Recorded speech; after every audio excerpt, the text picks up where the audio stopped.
Você também é curioso, como eu? Você gosta de aprender? A conversa de hoje é com uma professora da Harvard Business School. Ela se chama Rebecca Henderson. A aula dela é a aula mais disputada de toda a universidade. E o último livro dela chama Reimagining Capitalism, ou seja, reimaginando o capitalismo. Eu fiquei muito curioso para ouvir, aprender e refletir. Bora lá? Thanks a lot for sharing your time, your knowledge. Well, my pleasure. Thank you so much for inviting me to join you. I really appreciate it. A pandemia iluminou muitas das nossas desigualdades. E acho que parte da nossa missão é repensar esse capitalismo. Você navega muito bem nesse tema nas suas aulas, nos seus livros. Então eu queria que você compartilhasse como é que é possível construir um capitalismo mais justo e sustentável. When it's working as it ought to, it generates incredible innovation and good quality jobs and opportunity, but they need to be held in balance. If you just tell a business person, hey, make money, no rules, no limits, just go. Well, you're inviting them to do things that you may not like after the point, like push wages absolutely to the bottom, as low they can go, like dump waste in the oceans and the rivers and cut down all the trees and cause global warming and corrupt the politicians. I think what we need to do is re-find a balance between the free market and democratically elected, transparent, capable government and a strong civil society to hold them both in check. E você enxerga em algum lugar do planeta alguma iniciativa pública ou privada que tenha saído apenas do campo das ideias e da inação e de fato esteja aplicando novos experimentos, novas fórmulas ao capitalismo?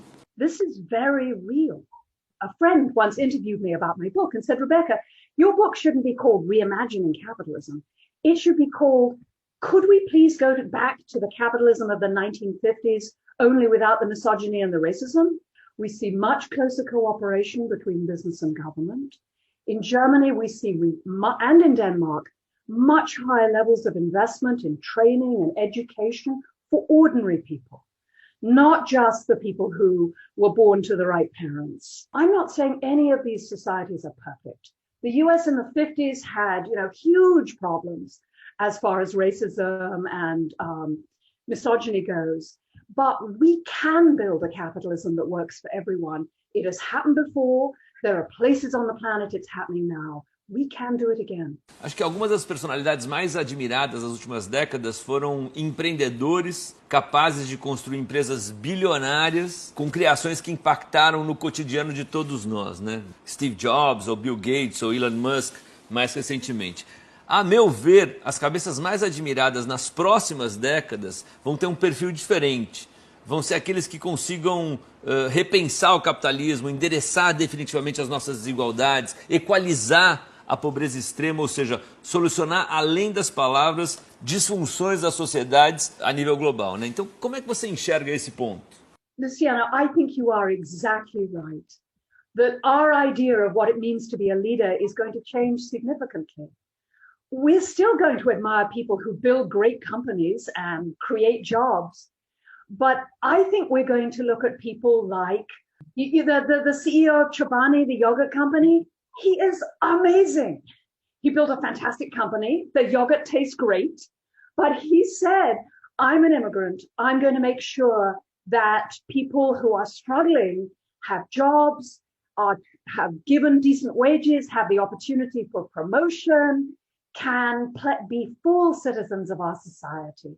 And so it's this ability to hold the knowledge that business must play an important role in creating a livable world and in taking care of all of us, but also be still a good old-fashioned aggressive business person. Grandes corporações entendendo que pensar no próximo é o melhor jeito de pensar em si, empresas e marcas que já entenderam que sem propósito vão naufragar rapidamente. Como que os governos, na verdade, e os negócios podem se tornar aliados críticos na batalha para repensar o capitalismo? It's not good for business people when the cities flood or the drought, the harvests fail or the agricultural systems collapse. First thing, there's a strong business case. Second issue, individual firms can make money addressing these issues. I call them high road employment systems. When you take the high road in the way you treat your people, you see productivity, creativity, and innovation increase dramatically. You can not only survive, you can open entirely new markets. Think about the guy who founded Beyond Meat. He had the most successful IPO in 20 years because he saw a totally new way to make money. Por falar em políticas sustentáveis, nesse exato momento, o Brasil está vivendo uma situação bem delicada, onde a gente tem um governo que ameaça com incentivo, subsídio, o consumo de combustíveis fósseis, né, indo na direção oposta das melhores políticas de geração de energia e sustentabilidade. Como é que você enxerga isso? We see global capital understanding that climate change is a massive threat to the long-term health of the world's economy. So the world's biggest pools of capital are starting to tell the firms in their portfolios, you have to decarbonize. They are pulling resources out of fossil fuel companies, out of firms that don't have a plan to transition, and into advanced technologies. We're seeing leadership in wind and solar move to countries like Denmark and others in Europe and to China because we were slow to move. I think it would be a huge mistake if Brazil, which has so much room to grow and such an amazing people, embrace these industries of the 20th century instead of looking forward to where we need to go. A gente vê muitos governos e muitas empresas ao redor do planeta investindo nessa economia verde, né? Mas nesse momento o Brasil, as lideranças brasileiras estão indo exatamente na direção oposta. O governo atual no Brasil não consegue nem assumir a responsabilidade sobre a maior floresta tropical do planeta. Qual que você acha que vai ser o impacto desse novo capitalismo e qual que é o papel dos governos e das empresas na questão da sustentabilidade, do meio ambiente? They should be partners in investing for the long term.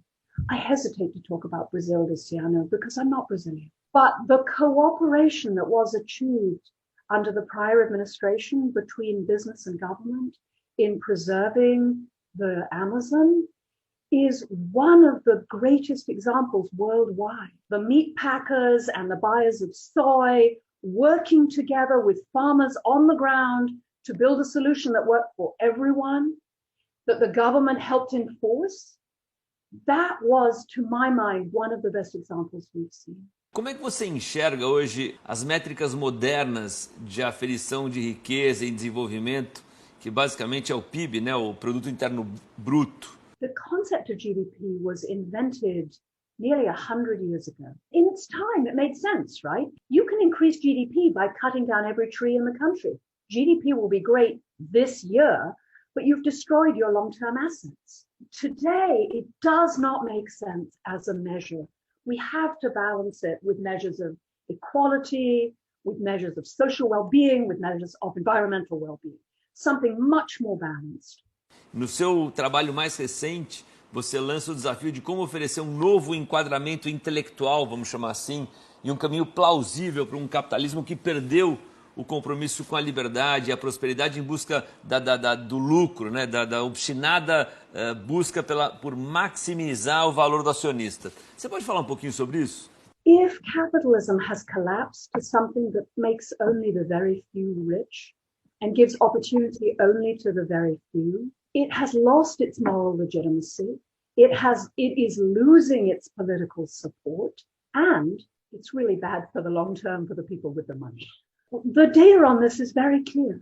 If you concentrate all the power and the wealth in a small group, economic growth slows, rates of innovation slow, anger rises. That's why I think in the long term that the democracies of the West will outperform what is increasingly an autocracy in China.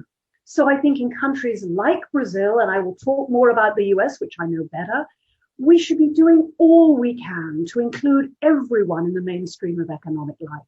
Você enxerga a combinação capitalismo e democracia como a melhor e mais eficiente para buscar uma sociedade mais justa e sustentável? Yes, I think free markets need free politics. But the only way capitalism survives in the long term is in close partnership with genuine inclusive democracy. E pesquisando sobre o seu trabalho, eu descobri que você tem uma conexão com o Brasil, né? My husband grew up in Brazil. He was born in America, but from the time he was 6 months to when he was 9, he grew up in Brazil. I think he's a little Brazilian. I mean, he is so friendly and open, and he loves people. We went to Rio together a few years ago, and I thought, oh, this is why my husband is this way. Então, já que você tem essa conexão familiar com o Brasil, como é que você enxerga o nosso país e as nossas potencialidades? I had the enormous honor to meet with some of the senior managers in Autora, for example, a number of the CEOs involved in putting together the Brazilian Forest Alliance. I met a number of entrepreneurs who were building businesses that they thought would both be able to pay a living wage, but also make a real difference. I had the chance to meet some senior Brazilian business people who are investing in renewable energy. They described to me a future for Brazil that sounded immensely promising. E, finalmente, qual que você acha que vai ser o maior impacto econômico ou mudanças econômicas no mundo pós-pandemia? I believe the pandemic showed us that inequality is not just a word. It's real people who cannot manage and are dying. People who cannot pay the rent despite the fact that they're working full time, that have no health benefits, that had no resources to fall back on. I think the pandemic put a human face on inequality. Instead of locking ourselves away in beautiful offices, managers were forced to face the reality that they have responsibility for the people that work. And I hope that it opened compassion. O Brasil é um país empreendedor, seja nas favelas, seja na Faria Lima, o brasileiro empreende. Qual seria o conselho que você deixaria para os empreendedores aqui no Brasil? I spent the first 20 years of my career studying change in large organizations. I worked with once great firms like Kodak and Nokia. Young people don't even know what those firms were. They saw the future and refused to change. We are in a moment like that. Change is always disconcerting, but firms that fail to change die. Firms that embrace it succeed, make more money, and have a lot more fun. Good luck. Thanks a lot, Professor. Super nice. Thanks for the conversation. Thank you for reading my work, and thank you for asking such good questions. Thanks a lot again. Take care. Thanks a lot. Bye. Ciao.